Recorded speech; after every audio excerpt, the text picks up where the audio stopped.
Puji Tuhan. Nah, bulan ini saudaraku kita memasuki bulan baru. Bulan orang berpikir tentang merayakan Natal ya. Minggu lalu di Amerika itu merayakan Thanksgiving. Dan di sana saudaraku itu sudah suasana Natal semuanya sudah. Rumah-rumah udah dihiasi semuanya ya. Persis di Manado. Di Manado itu 1 November itu sudah jingle bell, jingle bell, jingle all the way. Walaupun jingle bell sudah ada konotasinya dengan kelahiran Kristus ya. Saudaraku dikasih Tuhan. Nah, tetapi ada satu kecenderungan yang terjadi di Amerika. Termasuk kalau saudara suka nonton film-film Korea ya di Netflix ya, drakor itu. Ada beberapa hal yang diajarkan sekarang berulang-ulang kepada anak-anak muda, kepada generasi. Apa itu saudaraku? Perhatikan ini ya. Karena saya juga nonton di Netflix, saya nonton drakor saudaraku. Saya lihat ini sering diucapkan. Apa itu? Dan ini tidak sesuai dengan firman. Dan ini tidak pernah diucapkan oleh Tuhan Yesus. Ya, kata pertama yang sering diucapkan di sana adalah begini, termasuk di Amerika. Follow your heart. Ikuti kata hatimu. Gitu saudaraku ya. Wah ini berbahaya saudaraku statement ini ya. Kalau ada orang tua di sini, please jangan nasihatkan anak-anak saudara kalau ada apa-apa. Lalu saudara katakan ikuti saja kata hatimu. Jujur aja loh saudaraku. Kata hati kita gimana sih? Oh kata hati kita ini penuh dengan intrik-intrik. Ada hal yang jahat. Yesus berkata, yang menajiskan bukan sesuatu yang datang dari luar ke dalam saudaraku. Karena yang dari luar ke dalam itu nanti diolah di dalam perut ini lalu kemudian dibuang. Tetapi yang menajiskan justru dari dalam keluar. Jadi hati-hati dengan orang-orang yang mengajarkan follow your heart. Ya, ikuti kata hatimu. Ya, kita tidak mau ikuti kata hati kita. Kita mau betul-betul ikuti apa kata firman Tuhan dalam hidup setiap kita. Sebab seringkali kita harus jujur. Kalau kita tidak melatih untuk tunduk kepada kehendak Tuhan, kata hati kita justru seringkali menentang dan melawan kehendak Tuhan. Saya sering katakan bahwa tabrakan terbesar di dunia ini bukan tabrakan 2 jenis pesawat, tapi tabrakan terdahsyat di dunia ini, tabrakan antara kehendak Tuhan melawan kehendak pribadi kita. Dan sialnya, kehendak pribadi kita seringkali lebih menang daripada kehendak Tuhan. Sebab itu kita belajar untuk tidak follow our heart, but follow his word. Yang berikutnya kata kedua yang seringkali diucapkan ya oleh mereka. Bahkan ada orang mengkhotbahkan. Padahal Yesus tidak pernah mengajarkan seperti itu. Dikatakan begini. Believe in yourself. Percaya aja pada dirimu sendiri. Aduh saudaraku. Alkitab mengajarkan Yesus berkata percayalah kepadaku. Sebab Tuhan disebut aku adalah kebenaran. Tuhan tidak berkata aku adalah jalan, kebenaran, hidup. Tuhan tidak bilang begini, aku mempunyai jalan, aku mempunyai hidup. Enggak loh saudara, kalau aku mempunyai bisa diambil. Tapi dia bilang I am the way, I am the truth. Saya inilah kebenaran. Ya, kalau kita bilang believe in yourself, percaya pada dirimu sendiri, harus jujur saudaraku, kita ini gampang berubah saudaraku. Orang Surabaya kenal istilah gini, isu delay, sore, tempe saudaraku ya. Pagi-pagi itu kedelai, sorenya jadi tempe. Orang bisa begitu berubah, begitu cepat. So Anda harus tanamkan bahwa jangan percaya orang lain berkata follow your heart atau believe in yourself. Kata berikutnya yang sekarang ini beredar di mana-mana yaitu yang harus kita waspadai. As long as you are happy, selama kamu senang, kamu bahagia, that's all that matters. Saudaraku, jadi yang penting kamu bahagia aja. Gak peduli kamu bikin apa, yang penting kamu rasa bahagia. Udah. Oh saudaraku dikasih Tuhan, tidak seperti itu.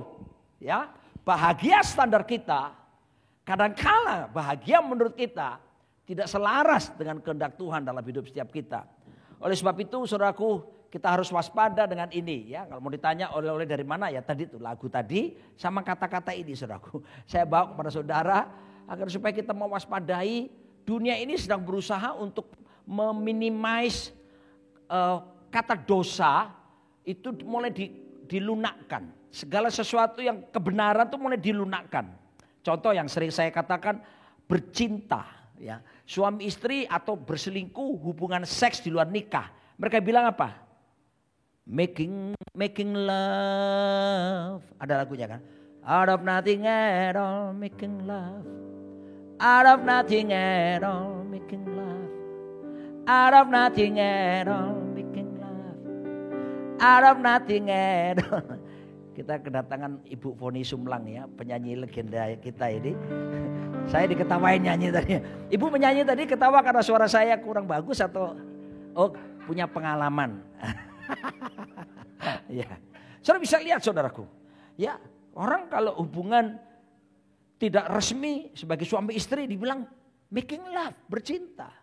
Ya, yang ngeri kalau di Amerika orang berselingkuh itu berselingkuh tuh loh. Mereka bilang apa saudaraku? Swinging. Swinging itu kalau terjemahan bebas kan berayun-ayun itu loh saudaraku ya. Karena memang penuh ayunan. Aduh, jangan berpikir yang macam-macam ya. Saudaraku dikasih Tuhan, kita kembali kepada kebenaran firman Tuhan, fruitful living. Kehidupan yang berbuah. Wow, ini luar biasa ya. Nah, ayat yang mendasarinya, kita lihat next slide. Di dalam Yohanes pasal yang ke-15, ya. Tadi beberapa orang, Pak masih jet lag. Ya yang jelas tadi malam jam 10 saya sudah ngantuk. Lalu saya tidur. Jam 12 bangun. Seger saudaraku ya. Lalu apa yang terjadi? Ya isi waktu dengan nonton drakor saudaraku ya. Tadi malam. Oh Tuhan Yesus drakor ya. Lalu selesai itu saudaraku ya tentu cengkraman dengan istri saya. Cuma berdua kan. Lalu kita ngobrol lah, nonton lah. Jam 2 lewat ngantuk lagi. 2:30 saya ngantuk. Dia terus melek saudaraku. Sampai jam 4. Ngapain? Nyiapin khotbah rohani kan. Rohani saudara, jangan macam-macam sama istri saya. Rohani saudara ya. Jet lag diisi, kalau saya suaminya nonton drakor, istrinya nyiapin khotbah. Rohani. Luar biasa ya. Haleluya. Saya golongan pendeta akhir zaman saudara ya. Nah. Yohanes 15 ayat 3-16 ya. Jam 2:30 saya istirahat lagi.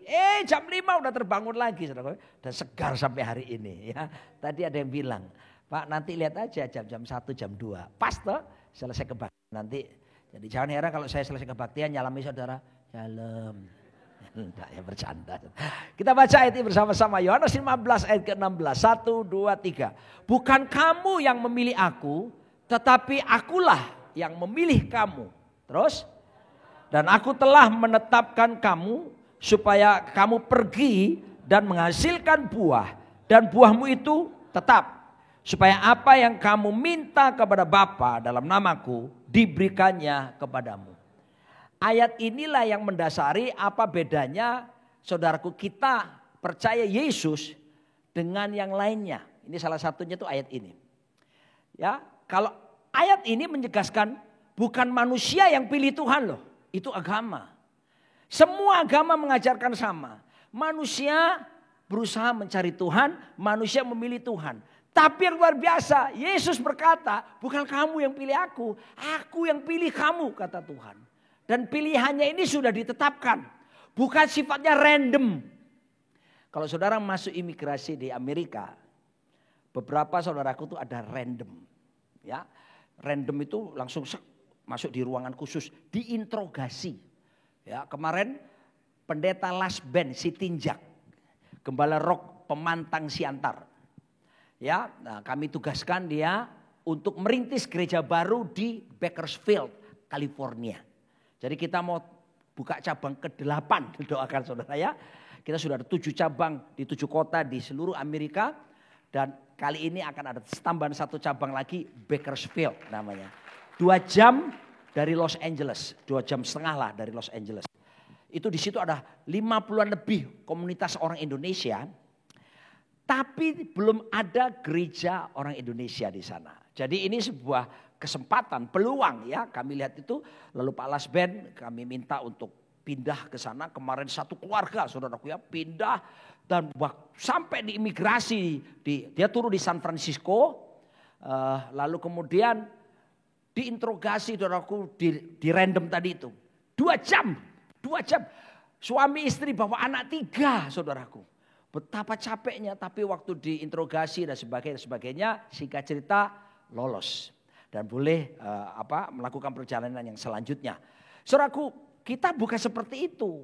Kita itu dipilih dengan ketetapan yang daripada Tuhan. Udah ditentukan oleh Tuhan, saudaraku dikasih Tuhan.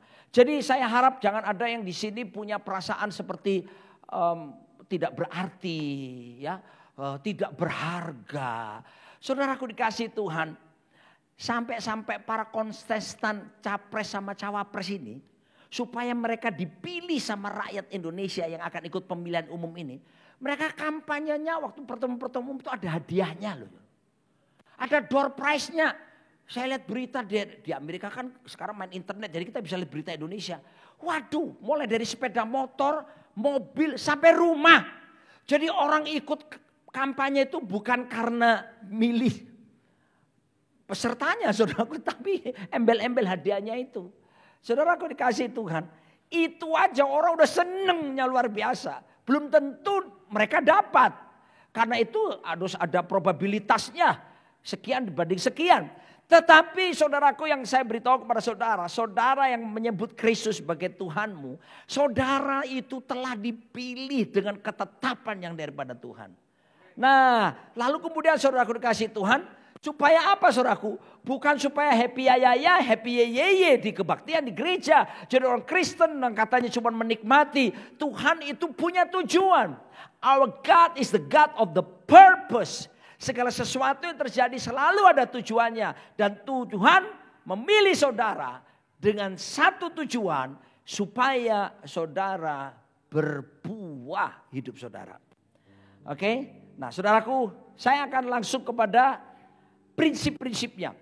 Kalau saudara perhatikan selama saudara ikut ibadah di JRC ini, kita baru tanggal 17 besok ini kita 2 minggu lagi kita merayakan ulang tahun pertama gereja ini ya. Ulang tahun pertama. Saudara kan flashback ke belakang, saudara akan melihat bahwa saya tipikal hamba Tuhan yang suka berkhotbah itu beda dengan istri saya. Kalau istri saya itu detail. Dia mengupas ayat demi ayat. Orang Surabaya bilang kalau makan buah-buahan itu dioncei, dikupas saudaraku ya. Nah kalau saya itu suka bicara prinsip-prinsip dasarnya apa. Prinsipnya apa itu. Nah sama ketika membahas fruitful living, maka prinsipnya berbuah itu apa saja. Yang pertama, next slide. Berbuah itu saudaraku secara prinsip mandat Tuhan sejak awal manusia diciptakan. Itu perintah Tuhan sejak kita awal pertama kali manusia diciptakan, ditaruh di planet bumi. Itu mandat awalnya manusia disuruh sama Tuhan hidup berbuah. Ayatnya di mana? Kejadian 1:28. Allah memberkati mereka. Lalu Allah berfirman kepada mereka, nah ini dia. Beranak cuculah, bertambah banyak, penuhilah bumi dan taklukkanlah itu. Berkuasalah atas ikan-ikan di laut dan burung-burung di udara. Dan atas segala binatang merayap di bumi. Nah kata beranak cucu itu bahasa Ibraninya itu menarik sekali. Bahasa Inggrisnya be fruitful. Bahasa Ibraninya parah. Bukan parahnya kita Jakarta. Parah banget orangnya Pak. Nah itu lain. Kalau kita parah itu kan konotasinya negatif ya. Sakitnya gimana? Parah. Nah itu ya. Karakternya gimana? Parah. Nah itu saudara ya. Suaranya gimana? Parah gitu ya. Musiknya bagaimana? Parah. Yang lebih tidak enak apa? Wajahnya bagaimana? Parah. Nah itu saudaraku ya. Aduh saudaraku dikasih Tuhan. Lagunya siapa namanya? Sari itu lah kan bagus.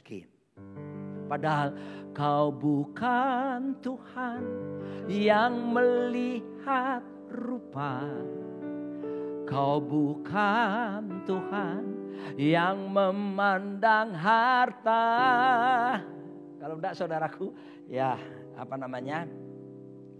Orang bisa melihat, tapi sekarang yang parah bisa dibetulkan ya saudara.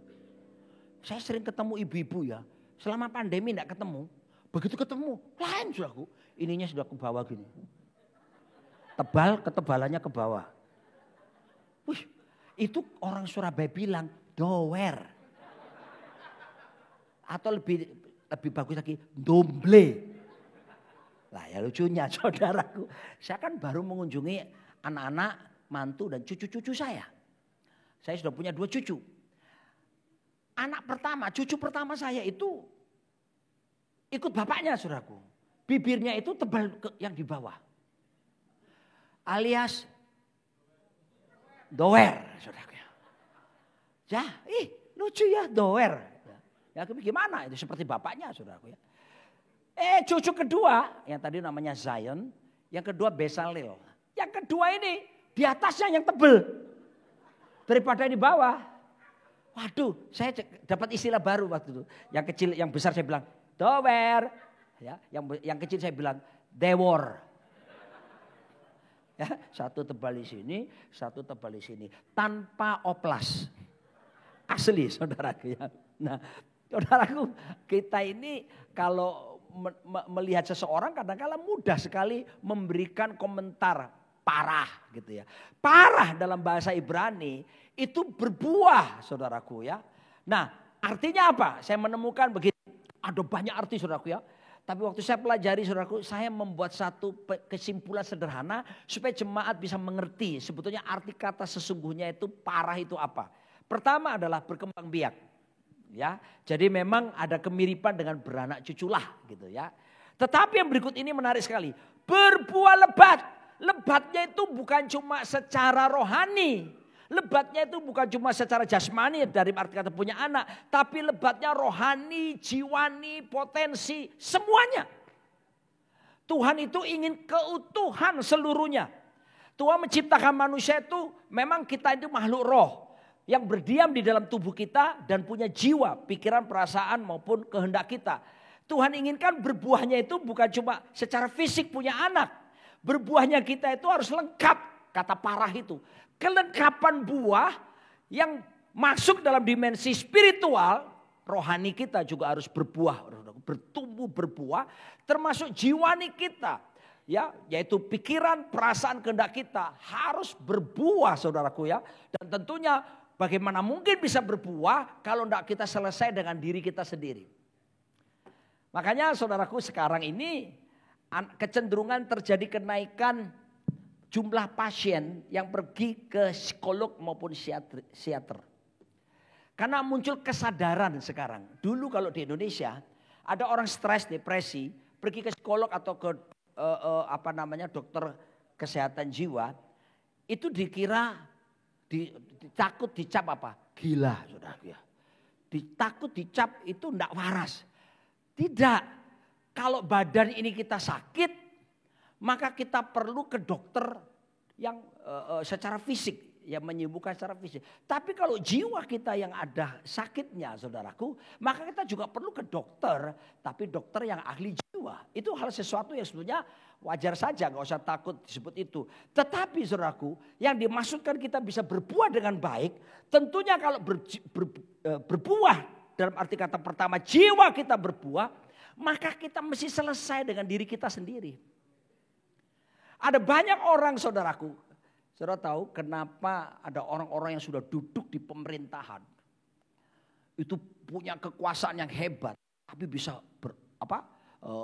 semau-maunya. Ya, tangan besi. Kebanyakan termasuk Hitler ya. Karena selama di Amerika itu saya kan kedinginan di sana saudaraku ya. Terus enggak banyak hal yang dilakukan. Ya. Terus kalau mau banyak keluar, ya resikonya banyak uang keluar. Satu makanan, mie Vietnam itu, satu porsi sebelum pajak, $15. 225.000. Makanya saya dengan istri saya akhirnya apa? Berbagilah kami. Sepiring berdua. Rohani kan, mesra kan. Maksudnya pengiritan. Aduh saudaraku, serba mahal. Ya, yang terjadi di sana. Nah, saya katakan kepada saudaraku, kita perlu periksa diri juga. Apakah ada sesuatu yang kita nggak bisa terima tentang diri kita? Ya, waktu di Amerika kemarin, saya akhirnya apa? Banyak nonton. Tapi yang saya tonton, saya pilih saudaraku, perang, Nazi, perang di Afrika, perang model-model gitu saya tonton. Wah gitu. Sampai istri saya marah sama saya. Sayang, bantu aku. Istri saya ini begitu sampai di Amerika langsung jadi chef. Tukang masak, saudaraku. Wah. Dari terbit matahari pagi-pagi sampai pada masuknya sore-sore. Masak terus. Kulkasnya, susunannya dirubah. Waduh saudaraku itu. Dan dia paling jengkel. Sementara dia potong-potong daging gini, dia lihat saya duduk di sofa. Ya, maksudnya dia, saya disuruh bantu sama dia ya. Saya akan bantu sebetulnya maksud saya. Bantu mengincipi rasanya. Itu maksud saya. Tapi dia tidak paham saudaraku ya. Terjadilah kita waktu itu sedikit konflik saudaraku ya. Dia mulai, kamu ini gimana sih apa? Ya sudah ya. Ya, terus terang aja, pendeta masih bisa konflik saudara ya. Suami istri. Nah begini, makanya Yesus memberitakan firman, dia berkata begini. Kasih sesamamu seperti dirimu. Maksudnya apa sih kasih sesama seperti dirimu? Kalau mau jujur Yesus mau ngomong gini. Before you love others, you have to love yourself. Sebelum kamu bisa mengasihi orang lain, kamu mesti mengasihi dirimu sendiri. Kamu mesti accepting, ada penerimaan tentang dirimu. Kalau enggak, mari saya beritahu saudara. Saya dengan istri saya ini 30 tahun mengembalakan lebih. Melayani konseling suami istri. Seringkali pertengkaran keluarga itu saudaraku, akarnya adalah karena masih belum berdamai dengan dirinya sendiri masing-masing. Ketika kita belum bisa berdamai menerima keadaan kita, bagaimana mungkin kita bisa menerima pasangan kita dengan benar? Makanya saudara-saudara yang belum menikah di sini, perhatikan baik-baik ya. Bereskan dulu urusanmu dengan dirimu sendiri. Amin. Kalau enggak saudaraku pasti ada ketemu kekurangan orang lain termasuk pasangan saudara. Oke, berikutnya lagi, prinsip yang berikutnya. Jadi jelas ya, ini mandat awal dari awal memang sudah ditentukan. Dan Tuhan sudah tetapkan seperti itu. Ya, yang namanya kursi itu tujuannya ya untuk diduduki. Ya. Yang namanya mic ini dipakai untuk supaya saya pakai untuk bisa berkhotbah. Ada sih fungsi yang lain, bisa nggak? Bisa, apa? Lempar maling. Bisa saudaraku, tapi bukan pada tempatnya. Nah, ikan itu hanya bisa hidup ditaruh di air. Karena memang atmosfernya dia baru bisa berkembang di sana. Burung itu juga udara. Saya bilang saudaraku, saudara dan saya sudah didesain oleh Tuhan untuk berbuah. Selain jasmani, rohani, jiwani. Kalau saudara tidak menghidupi proses buah terjadi, berarti saudara tidak mengikuti seperti ketentuan seperti ikan yang mesti dalam air. Bayangkan ikan itu berkata begini, bosan, bosan. Terus dia lompat dari akuarium, jatuh di lantai. Kira-kira apa terjadi? Dan itu sudah tahu waktu itu ada suaranya ternyata. Bunyi gini, help, help, help, help, help. Tolong, tolong, tolong. Mau ngomong tolong kepanjangan. Tolong, tolong. Nah enak. Help, help. Nah, itu sudah ya. Jadi mereka berbahasa Inggris. Prinsip yang berikutnya saudaraku. Yang kedua. Supaya berbuah saudaraku. Mesti hidup benar. Dan hidup benar itu bukan perbuatan cara kita. Kita hidup benar karena sudah dibenarkan lebih dulu. Dan yang berikutnya tertanam di rumah Tuhan. Saya bacakan dulu ayatnya ya. Mazmur 92 ayat yang ke-12. Orang benar, nah ini dia. Akan bertunas seperti pohon korma. Dan tumbuh subur seperti pohon aras di Libanon. Mereka yang ditanam di bait Tuhan akan bertunas di pelataran Allah kita. Ini jaminannya saudaraku. Kalau saudara berbuah jaminannya nih ya. Pada masa tua pun mereka akan masih berbuah, menjadi gemuk dan segar. Jadi jangan takut gemuk saudara yang tua. Ya, asal saudara berbuah. Ini loh ada firman yang mengatakan di sini. Lalu ayat ke-15, untuk memberitakan bahwa Tuhan itu benar, bahwa ia gunung batuku dan tidak ada kecurangan padanya. Saudaraku dikasihi Tuhan, mari kita melihat kebenaran ini dengan baik, saudaraku. Tidak ada kita bisa hidup benar hanya dengan kekuatan kita. Makanya sudah dipilih sama Tuhan. Waktu dipilih lalu sudah dikuduskan. Sudah dilakukan proses pembenaran yang daripada Tuhan. Bukankah itu sesuatu yang luar biasa, saudaraku, yang gak bisa kita lakukan. Seperti Pak Arifin tadi bilang, karena kamu tidak bisa datang ke sini, saya yang datang kepada kamu. Sama saudaraku, kamu tidak akan bisa menyelesaikan dirimu sendiri. Aku yang akan menguduskan, aku yang membenarkan kamu, baru kamu ada dalam standar daripada Tuhan. 3 minggu lalu saya menyampaikan bahwa Yesus Kristus itu imam besar agung. Yang telah melintasi segala langit. Kenapa Yesus disebut imam besar agung menurut peraturan Melkisedek? Sebab Yesus tidak sama dengan imam-imam besar yang lainnya. Imam besar yang lain datang setahun sekali ke hadirat Tuhan. Mereka harus bawa korban. Pertama untuk menyucikan dirinya sendiri. Yang kedua menyucikan rakyat Israel yang diwakilinya. Tapi Yesus tidak. Dia datang tidak perlu membawa kambing, domba, lembu, sapi. Dia datang ke hadapan Tuhan. Dia sendiri yang menjadi korban. Dan korbannya disebut korban yang sempurna. Makanya saudaraku dikasih Tuhan, mari kita bersyukur. Tuhan telah melakukan pembenaran dan penyucian, pengudusan dalam hidup setiap kita. Tapi jangan berhenti sampai di situ. Langkah berikutnya adalah mesti belajar tertanam. Kalau saya sederhanakan, tertanam ini maksudnya apa? Saudara harus terhisap di local church. Saudara harus punya rumah. Ya, begini loh. Bayangkan saudara sekarang punya rumah. Oke, beberapa saudara sudah punya rumah. Apalagi yang belum punya rumah, bayangkan. Lalu saudara tanam di situ pohon mangga di depan rumah saudara. Setelah dia tumbuh saudaraku, dan dia mulai bertambah besar, saudara mulai sadar menutupi pemandangan rumah saudara. Akhirnya saudara putuskan, saudara cabut, saudara pindahkan ke belakang rumah. Di belakang rumah, ternyata tuh saudara punya tetangga yang anak-anaknya, aduh saudaraku, hiperaktif. Sehingga saudara sedang berpikir, begitu buahnya muncul, maka bukan saudara yang menuai, anak-anak yang akan menuai tetangga.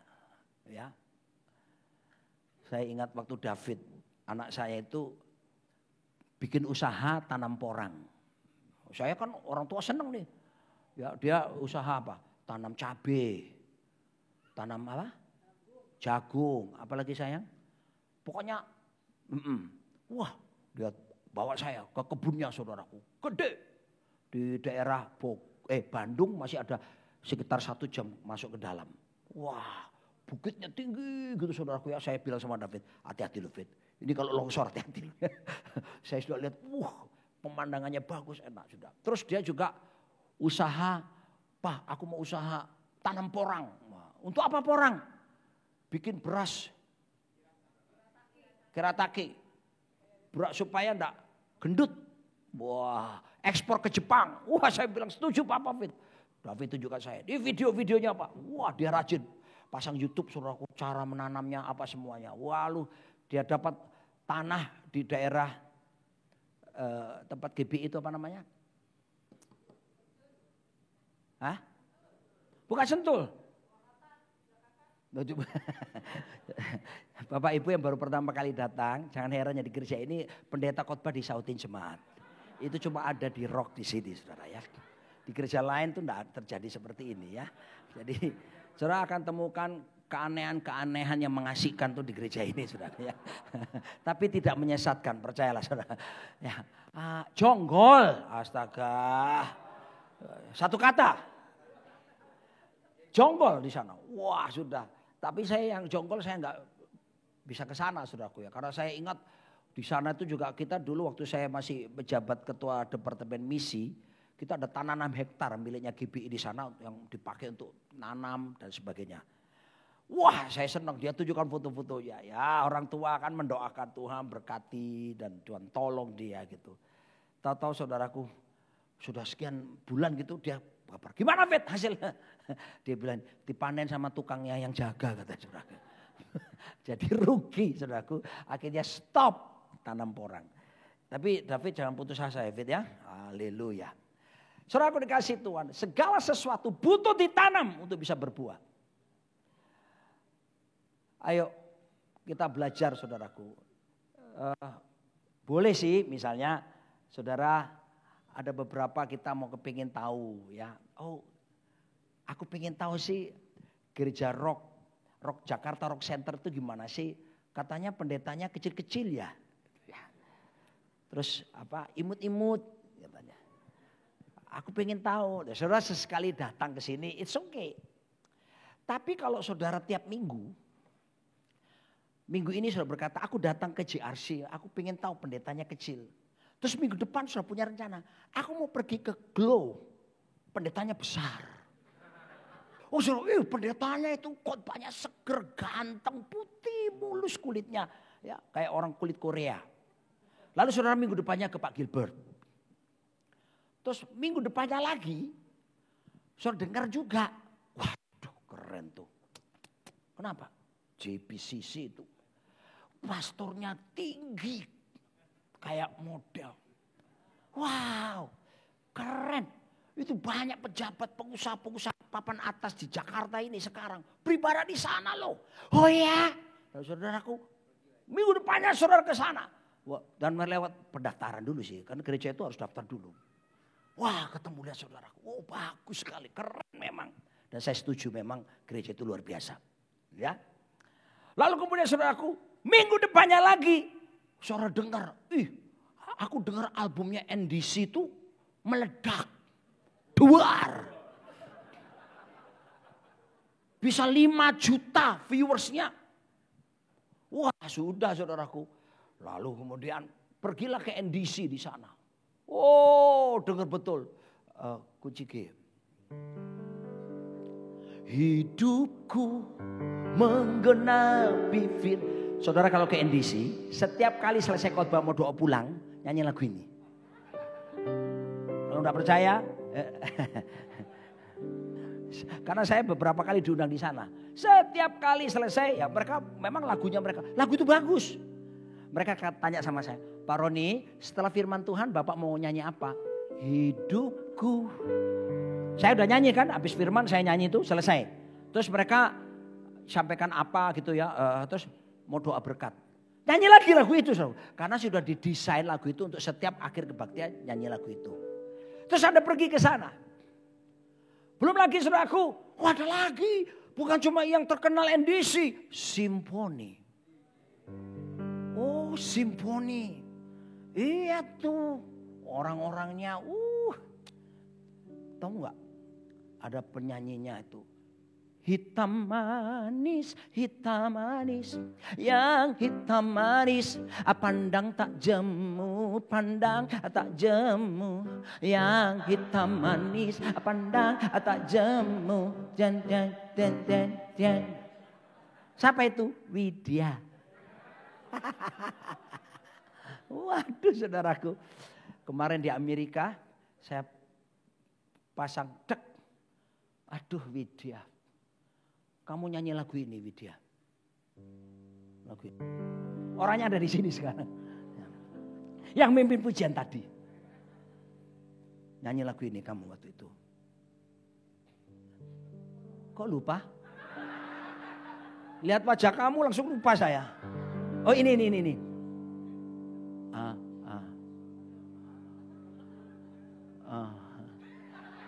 Banyak yang kau perbuat di dalam hidup. Ya, coba gini saudara ya.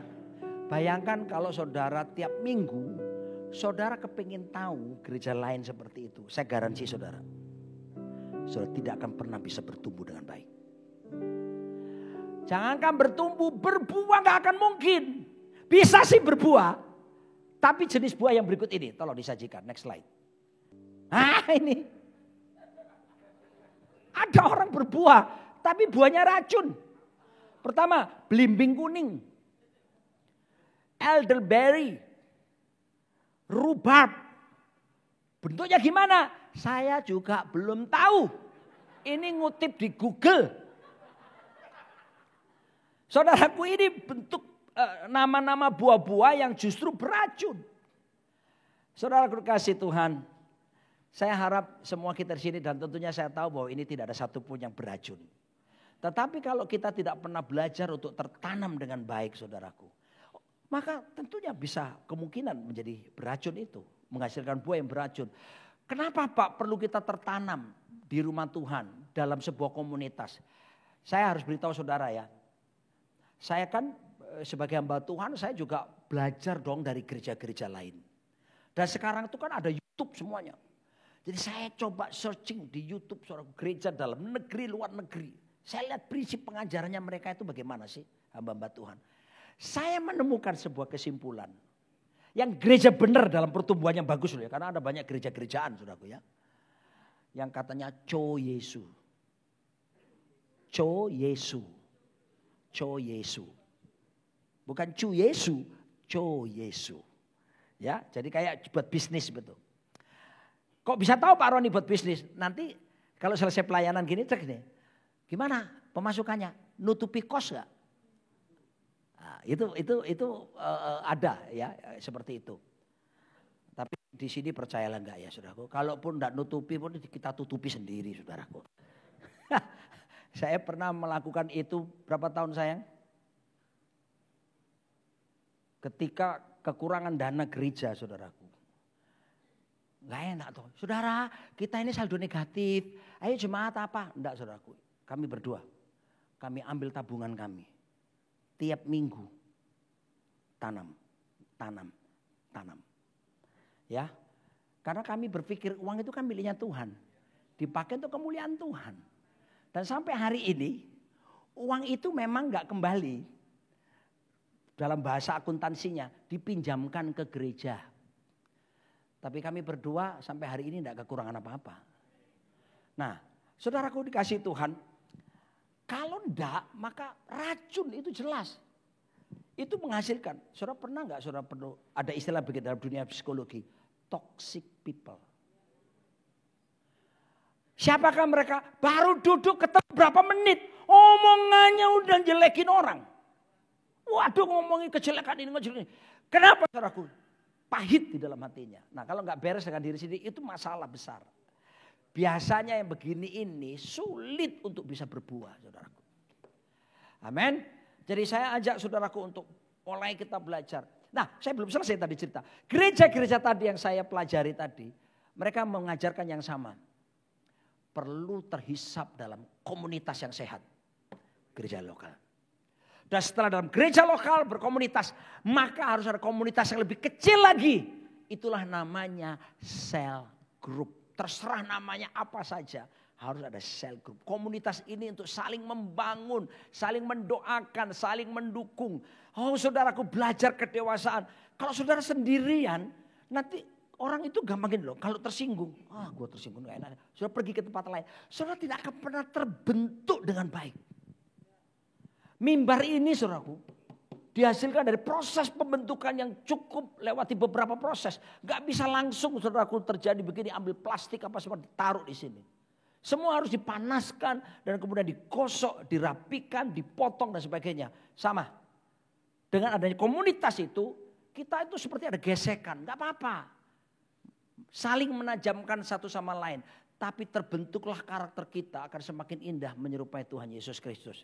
Kecuali saudara bermental Tarsan. Tarsan itu saudaraku hidup di hutan. Tapi menurut cerita aslinya Tarsan akhirnya pulang juga ke Inggris. Iya kan? Enggak selamanya di hutan. Bergelantungan dari pohon satu ke lain dan ditemani oleh seekor. Itu tadi ya. Oke. Nah saudaraku berikutnya secara cepat. Biar ini dibahas oleh istri saya minggu depan. Oh bukan, minggu berikutnya ya. Tentang bertunas. Berikutnya prinsip apa lagi tentang berbuah. Tidak berbuah justru akan dipotong. Bahasa Inggrisnya jelas. Pruning. Di-pruning saudaraku. Ini tujuannya apa sih saudaraku? Supaya begini. ketika ada ranting, ada cabang yang tidak menghasilkan buah dengan baik, itu menghisap persediaan air terus menerus. Makanya petani yang ngerti saudaraku, supaya jatah airnya itu enggak dikuasai oleh ini padahal ini enggak menghasilkan buah, harus dibagikan ke cabang yang lainnya, ranting yang lainnya. Maka cabang yang ini atau ranting yang ini harus dipotong. Dibersihkan bagi yang berbuah, tapi yang enggak berbuah saudaraku harus mengalami pruning. Saudaraku dikasih Tuhan, itulah seringkali Tuhan izinkan kita tuh mengalami proses demi proses dalam pembentukan. Tapi kalau kita ikuti proses kita, oh indah. Amin Jos. Aminnya yang tulus Jos. Amin. Ya, saya panggil kamu ke sini sebentar Jos, sebagai saksi hidup. Ya, saya mengasihi pemuda satu ini saudara ya. Saya waktu pertama diutus Pak Arifin ke Jakarta, itu tahun 2006 ya, 2007 ya. Saya diutus Pak Arifin, kamu pindah ke Jakarta Roni, bantu. Untuk apa Pak? Buat pelayanan Kingdom Generation. Oke, memulai anak-anak muda, siap. Dan saya ketemu dia. Dia dulu artis sinetron kan. Namanya Jupiter Fortissimo, nama aslinya dulu. Ya.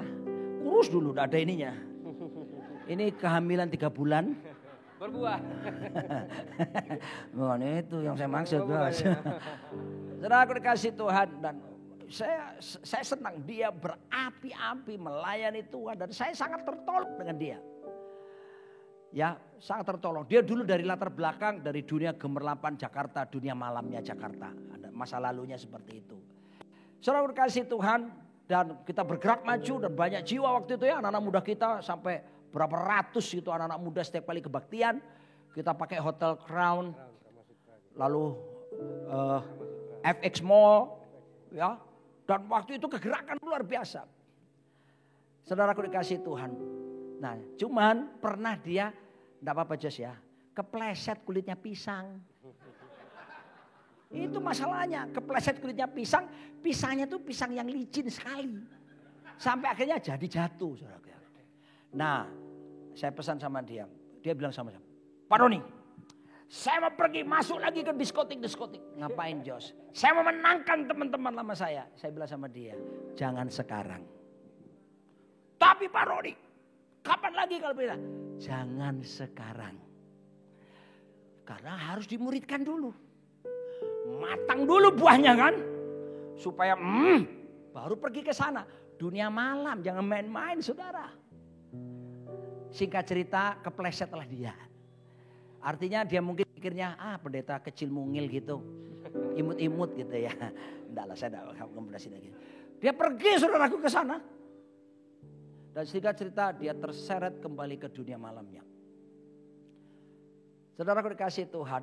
Tetapi ada risiko besar yang dia harus hadapi. To cut the story short aja. Dia harus berhadapan dengan pihak hukum. Dan dia harus bermalam di Cipinang.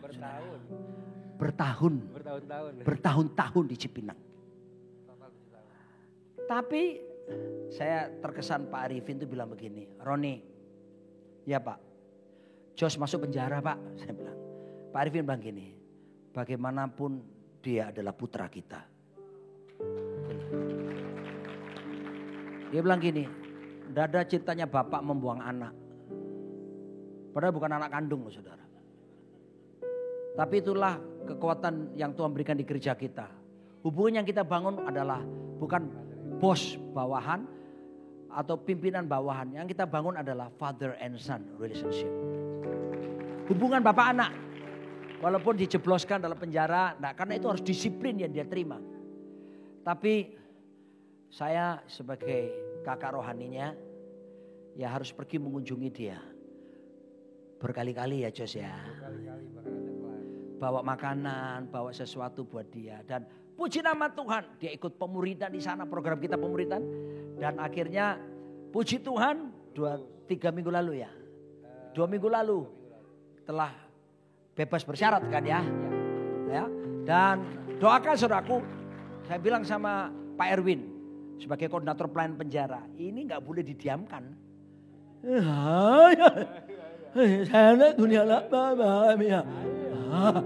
Kamu harus berbuah. Maka saya kasih tugas masuk ke penjara lagi, tapi kali ini bukan karena dihukum, karena dia harus mengajar di sana narapidana. Oke, Josh, berbuahlah di sana. Ya, don't worry about your future, because karena Tuhan yang akan pegang masa depan. Terima kasih, Josh. Ya, jadi saya sengaja panggil gini supaya nggak terlalu banyak ngomong. Kalau saudara nggak dengar-dengaran, kena potong. Iya, betul. Itu dia bilang 7 tahun, saudaraku. 2 kali masuk. Total 7 tahun, 2 kali masuk di Cipinang. Itu baru ngerti sekarang ya. Iya. Dan jangan go and sin no more. Iya, udah. Pergi dan jangan buat dosa lagi ya. Tepuk tangan dulu. Saudara. Oh, saudaraku dikasih Tuhan. Pelajaran berharga. Mari saudaraku terhisap, tertanam. Gak apa-apa saudaraku, terbentuk di situ. Ya, oke. Selanjutnya lagi, ada pesan khusus juga loh dari Pak Arifin sekarang buat kamu, kepada saya. Tapi saya tidak akan cerita ke kamu. Haleluya. Jamah Tuhan, jamah. Lalu Yesus berkata kepada Yohanes 15 ayat 1, akulah pokok anggur yang benar dan Bapakulah pengusahanya. Setiap ranting padaku yang tidak berbuah dipotongnya. Dan setiap ranting yang berbuah dibersihkannya supaya lebih banyak berbuah. Aduh saudaraku, yang gak berbuah dipotong, berbuah pun dibersihkan supaya multiplikasi terjadi. Proses tidak akan pernah berhenti saudaraku. Pembersihan bagi kita yang merasa sudah rohani, sudah oke, tetap dikerjakan. Tujuannya satu, Tuhan mau supaya saudara lebih berbuah lagi. Alkitab berkata, hasilkanlah pertobatan, hasilkanlah buah sesuai dengan pertobatan. Pohon yang baik tidak akan mungkin menghasilkan buah yang jelek. Hanya pohon yang jelek menghasilkan buah yang jelek. Sebab itu saudaraku, mari kita menyediakan diri. Seperti lagu ini berkata, ini lagunya Pak Niko ya, kalau tidak salah ya. Ujilah aku Tuhan. Nyanyi dong. Coba aku Tuhan. Lanjut. Di Surabaya. Ya, stop dulu. Kencengnya. Di Surabaya ada pemimpin pujian. Dalam kebaktian seperti ini, setiap kali nyanyi lagu ini, dia tidak pernah nyanyi bait pertama. Lagunya intro ya. Langsung gini. Aku cinta padamu Tuhan. Nanti refrennya. Ku nyanyi terus. Bagi raja ditata, aku muliakan dan kuagungkan, Kaulah yang disembah. Dari depan jemaat, aku cinta padamu. Nggak ujilah aku. Dia berpikir bahwa pengujian itu tidak baik buat dia. Tidak. Justru pembersihan itu supaya kita lebih berbuah. Justru kalaupun dalam sisi negatif kita dipotong saudaraku. Isi saya itu dapat informasi tentang hal yang berbeda dalam pengertian dipotong. Dia bilang sama saya tadi malam, tadi pagi ya. Tadi pagi loh sayang. Mereka masih tidur, kita masih bercengkrama sayangku. Padahal jet lag dan bukan jeglek.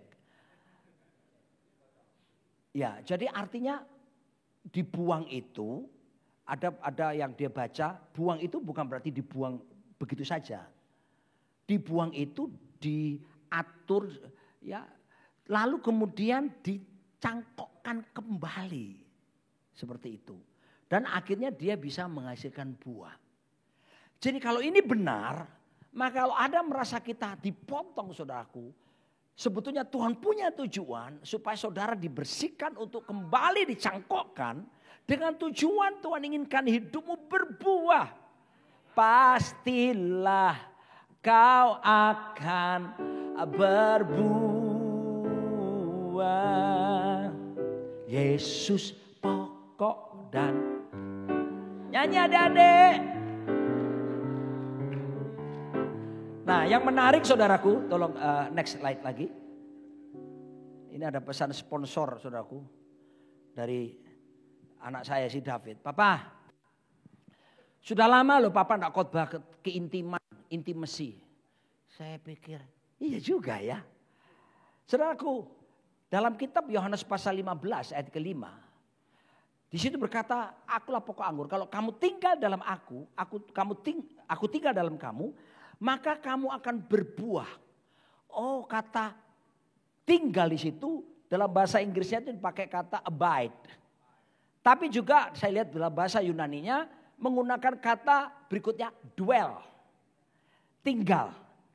Lalu saya lihat saudaraku dalam kata aslinya, ternyata tinggal di sini kalau kita mau tinggal dalam Tuhan itu bukan tinggal just for temporary, but abide. Tinggalnya itu tinggal secara kontinu terus menerus, tinggal tetap.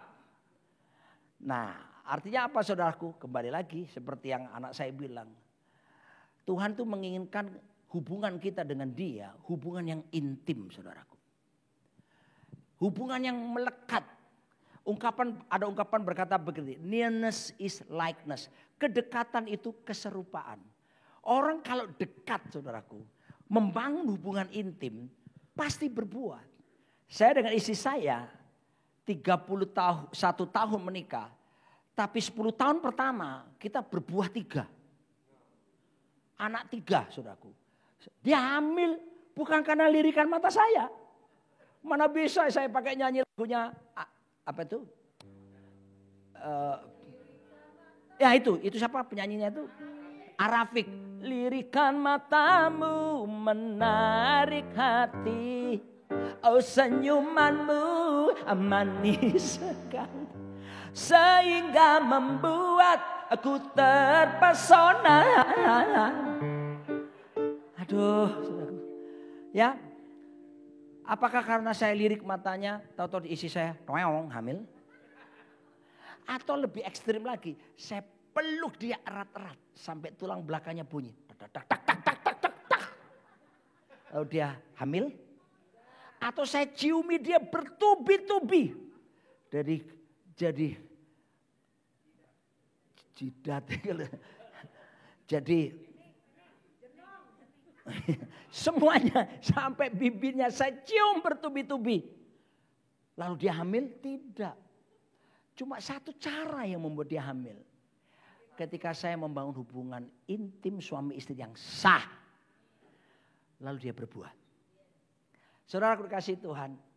Untuk bisa mengalami buah karakter. Buah jiwa. Buah apapun yang Tuhan inginkan dalam hidup kita. Mari kita membangun hubungan yang intim dengan Tuhan. Saudara dikasih Tuhan. Kenapa? Anda diciptakan di Taman Eden. Manusia itu diciptakan Taman Eden, artinya Taman Eden itu the spot of God's presence. Titiknya hadirat Tuhan, pusatnya hadirat Tuhan. Jadi begini, dengarkan statement saya ini, sangat penting. Hal yang terpenting buat manusia adalah hadirat Tuhan. Why? Karena waktu kamu diciptakan di hadirat Tuhan. Ketika kamu melek, waktu Adam melek pertama kali, yang dilihat Tuhan pertama. So mari kita sadari bahwa kita harus bergaul dengan Tuhan senantiasa. Dan kalau kita bergaul bukan sekedar hari Minggu. Tapi saudara daily. Setiap hari saudara bersama dengan Tuhan erat melekat. Istri saya gak tahu kemarin kasihan saya lihat di pesawat dia banyak tidur. Nah, ini kita naik Singapore Airlines yang dari LA langsung direct ke Singapura. 17.30 menit. 17,5 jam. Non-stop. Jadi saya lihat dia tidur saudaraku ya. Biasa kita tuh bangun mesbah bersama-sama. Tapi aku lihat kasihan. Terus saya lihat saudaraku. Wah ini sudah. Kamu enggak tahu sayang. Aku bangun dan aku bangun mesbah sendiri. Tapi aku membawa kamu. Aku. Di situ saya nyembah Tuhan, saudaraku, dinikmati perjalanan. Sesekali ada goncangan, terbelai. Nyembah. Lalu saya menaikkan doa-doa syafaat. Termasuk mendoakan Anda ini loh. Wajah-wajah yang menggemaskan ini. Ya, aduh ada kenikmatan tersendiri. Aduh indah sekali saudaraku. Hadirat Tuhan itu gak bisa dilakukan. Sampai Daud bilang, lebih baik, mari kita bangkit berdiri, satu hari di pelataran-Mu, oh, daripada 1000 hari di tempat lain. Aku memuji-Mu, aku menyembah-Mu, Kau Allah yang hidup, dan menikmati semua kemurahan-Mu. Saya bacakan ya poin yang ketiga, yang keempat. Saya bacakan aja supaya saya tahu bahwa saya sudah selesai. Tolong, inside out. Jadi gini, di dalam dirimu ada potensi untuk berbuah. Jadi sekarang tinggal kita yang mewujudkannya untuk berbuah. Cara kerjanya bukan dari luar ke dalam sekarang, dari dalam keluar. Nyatakan potensimu semuanya. Ya, next. Karena Alkitab berkata dalam Filipi 1:22, tetapi jika aku harus hidup di dunia ini, itu berarti bagiku bekerja memberi buah. Paulus dihadapkan pada pilihan. Kalau aku mati memang enak, aku masuk surga. Tapi dia lebih memilih hidup. Kenapa? Karena hidup itu menghasilkan buah. Dan bisa dinikmati oleh banyak orang. Buat ketetapan dalam diri saudara. Tuhan, saya masih bernafas hari ini. Saya masih diizinkan untuk hidup. Maka ketika saya masih hidup, saya mau berbuah lebat Tuhan. Selain buah karakter juga ada buah jiwa-jiwa. Roma 1:13. Saudara-saudara, aku mau supaya kamu mengetahui bahwa aku telah sering berniat untuk datang kepadamu, tetapi hingga kini selalu aku terhalang. Agar di tengah-tengahmu aku menemukan buah seperti juga di tengah-tengah bangsa bukan Yahudi yang lain. Buah, jiwa-jiwa. Jadi jangan puas cuma sendirian sekarang ke gereja, keluarga kita. Mulai sekarang bersaksi, menangkan jiwa. Bawa mereka untuk pergi beribadah bersama-sama. Saksikan apa yang telah Tuhan buat dalam hidup setiap saudara. Saya percaya saudaraku, itu buah jiwa yang Tuhan sediakan. Juga saudaraku, Matius 21:43, sebab itu aku berkata kepadamu bahwa kerajaan Allah akan diambil daripadamu dan akan diberikan kepada suatu bangsa yang akan menghasilkan buah kerajaan itu. Lihat tuh, ada buah kerajaan bagi orang-orang yang mau bersungguh-sungguh hati kepada Tuhan, melekat kepada Tuhan. Dan Yohanes 12:24, aku berkata kepadamu, sesungguhnya jikalau biji gandum tidak jatuh ke dalam tanah dan mati, ia tetap satu biji saja. Tetapi jika ia mati, ia akan menghasilkan banyak buah. So, kata mati di sini bahasa Yunaninya apotnesko. Apa artinya? Mati bagi dosa. Mati bagi diri kita sendiri. Pulanglah sebentar dengan satu pikiran dan kesadaran baru. Bahwa saya harus siap mati bagi diri saya sendiri. Mati bagi dosa. Dan kalau ini terjadi, maka saya yakin saudaraku, automatically hidup kita akan menghasilkan buah. Dan yang Tuhan inginkan bukan sekedar berbuah. Buah itu tinggal tetap, berbuah lebat dan tinggal tetap. Saya panggil Ibu, tolong ke depan. Ya, Ibu nyanyi lagu ini bisa kan? Tapi cara khasnya Ibu sendiri ya. Ya, Ibu Ponisu bilang, ya I know. Tadi sudah saya sebutkan namanya. Ini gak kebetulan, ini penyanyi legend saudara ini. Iya ya. Ibu nyanyi yang luar biasa. Ya. Tapi I'm so blessed, kita mau tepuk tangan dulu buat firman Tuhan. Fruitful living. Woo! Wow, I'm so blessed. Iya. Ya. Kita dengar suaranya ngejes soalnya ya. Jadi kita lihat warna yang lain. Kalau yang tadi kan model dangdutan. Maksudnya ibu itu loh. Siapa? Ibu Lucy Daiva. Lucy is my best friend. One of my best friend. Ibu. Satu hal yang ku rindu. Berdiam di dalam rumahmu. Satu hal yang ku pinta, menikmati bait-Mu Tuhan.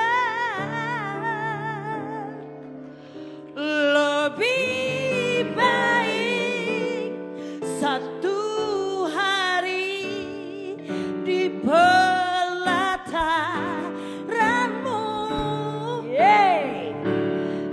daripada 1000 hari di tempat lain. Mending jangan ya. Aku memuji, aku menyembah-Mu, Kau Allah yang hidup dan menikmati semua kemurahan-Mu.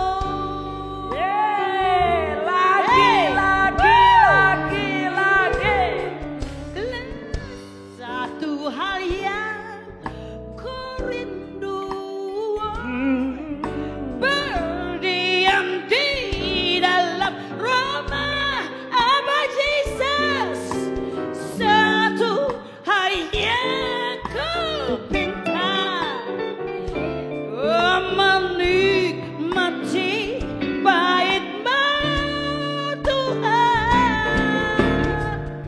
Lebih baik satu hari Yesus di pelataran-Mu, daripada 1000 hari di tempat lain.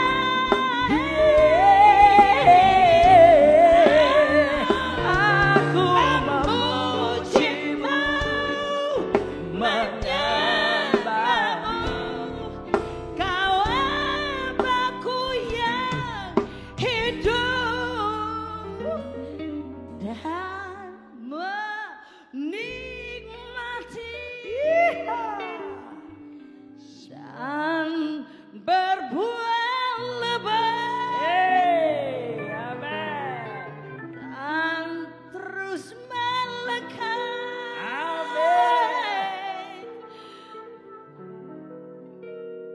oleh semua kemurahan-Mu.